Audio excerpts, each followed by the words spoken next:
اس کی برکتوں سے آج ہمیں بھی اللہ رب العزت اہل محشر کے سامنے عزتوں کے ساتھ نوازتے ہوتے، اور اس کے والدین کے ساتھ تو اللہ کا یہ نظام ہوگا کہ حافظ صاحب کے والدین کو تو اللہ رب العزت ایسا تاج پہنائیں گے کہ جس تاج کی روشنی کے سامنے سورج کی روشنی بھی ماند پڑے گی۔ سورج کی روشنی بھی اس کے سامنے کچھ نہیں ہے۔ یہ سورج جو ہمیں نظر آتا ہوتا ہے، جو سارے عالم کو منور اور روشن کرتا ہے، جس کی برکت سے سارا عالم روشن ہوتا ہے، تو یہ جو سورج ہوگا اس کی روشنی بھی اس تاج کے سامنے کچھ نہیں ہوگی جو والدین کو پہنایا جائے گا حافظ صاحب کے۔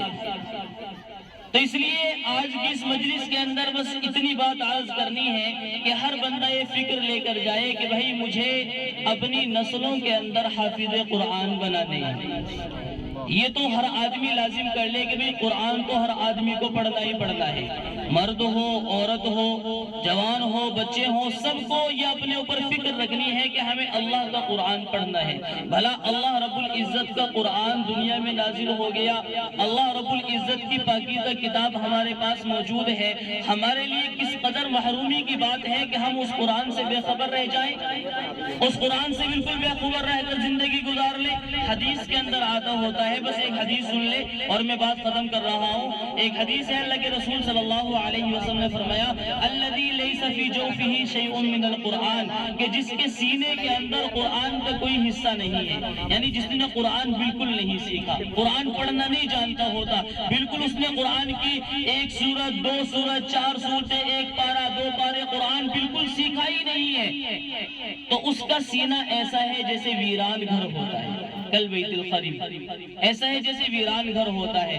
ویران گھر کے اندر جس میں کوئی رہتا نہ ہو، ویران گھر کے اندر شیاطین کا بسیرا ہو جاتا ہے، جنات کا بسیرا ہو جاتا ہے۔ ایسے ہی وہ دل جو قرآن سے خالی ہو، وہ سینے جو قرآن سے خالی ہو، آج اللہ کا عجب نظام ہے کہ آج ایسا بھی ہے کہ چھوٹے چھوٹے بچے 5-5 7 سال کے بچے حافظ قرآن بن جاتے ہوتے ہیں، لیکن اگر والدین کی توجہ نہیں ہوتی تو وہی بچے 5 سال کی عمر میں، 7 سال کی عمر میں، 10 سال کی عمر میں بہت ساری دنیاوی چیزیں تو سیکھتے ہوتے ہیں، لیکن قرآن انہیں آتا نہیں ہے، قرآن بالکل نہیں سیکھتے ہوتے، دنیاوی چیزیں ساری سیکھ رہے ہوتے ہیں، اس لیے کہ ان کو قرآن کی طرف توجہ ہی کوئی نہیں دلائی گئی۔ بچوں کی خطا نہیں ہے، بچوں کے والدین کی خطا ہے۔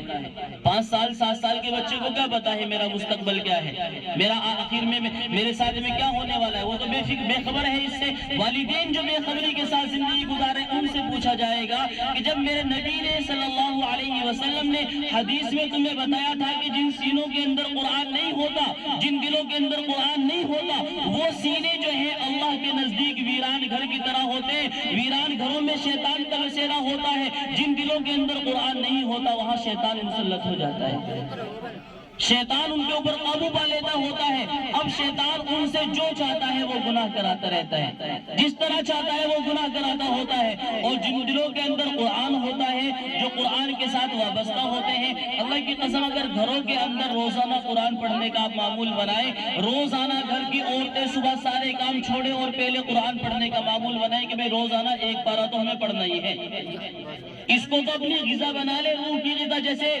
روٹی کھائے بغیر کام نہیں چلتا، پانی پیے بغیر کام نہیں چلتا ہوتا، اسی طرح اس قرآن پڑھنے کو اپنے اوپر اس طرح مسلط کر لے کہ جیسے روٹی کھائے بغیر آدمی پریشان ہو جاتا ہے، تو جس دن قرآن چھوٹ جائے دل اس طرح پریشان ہو جانا چاہیے۔ آج تو ہمارا پارہ ہی رہ گیا، آج تو ہم نے پارہ ہی نہیں پڑھا ہے۔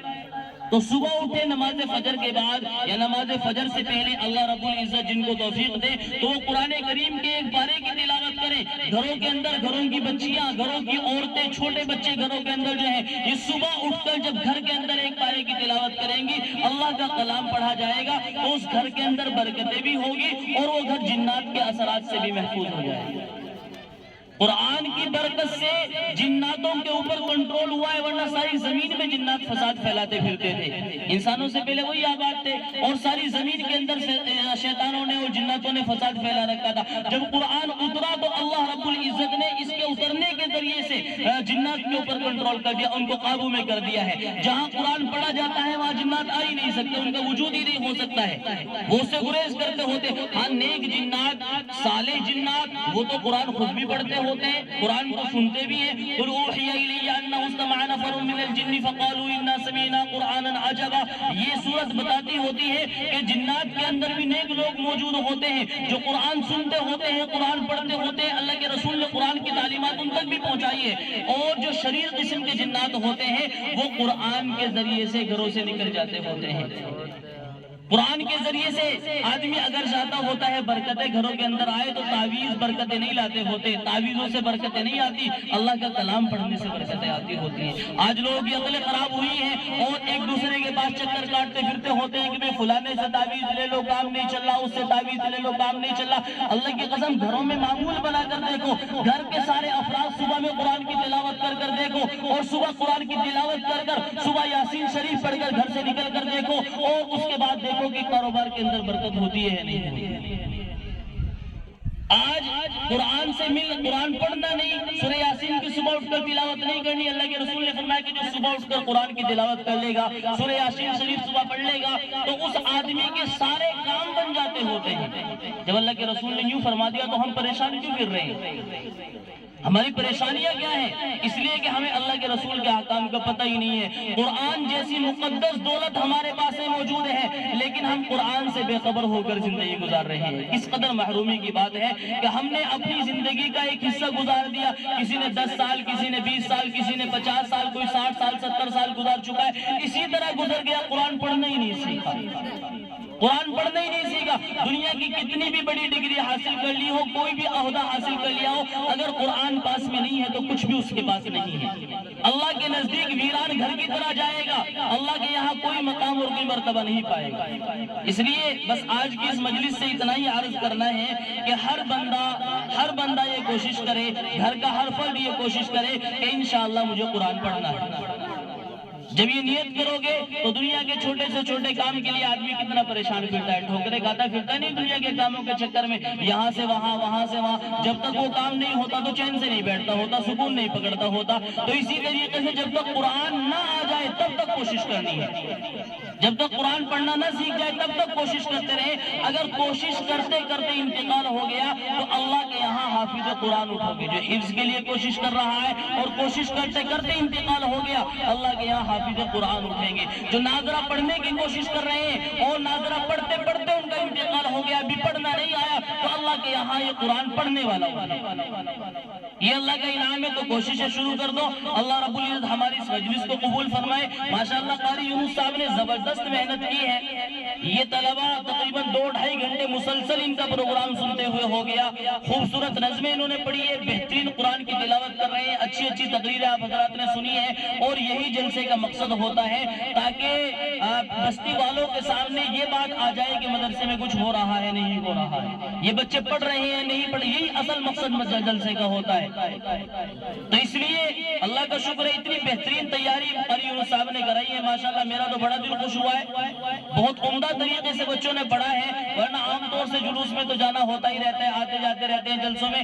وہاں عام طور سے لوگ جو ہیں دوسرے مقررین کی تقریریں کرواتے رہتے ہیں, باہر سے آنے والے مہمانوں کو سنواتے رہتے ہیں, لیکن مدرسے کے جو طلبہ ہوتے ہیں ان کو نہیں سنواتے ہوتے. حالانکہ اصل یہ ہے کہ مدرسے کے طلبہ نے کچھ پڑھا ہے نہیں پڑھا ہے, وہ اہل بستی کے سامنے آنا چاہیے.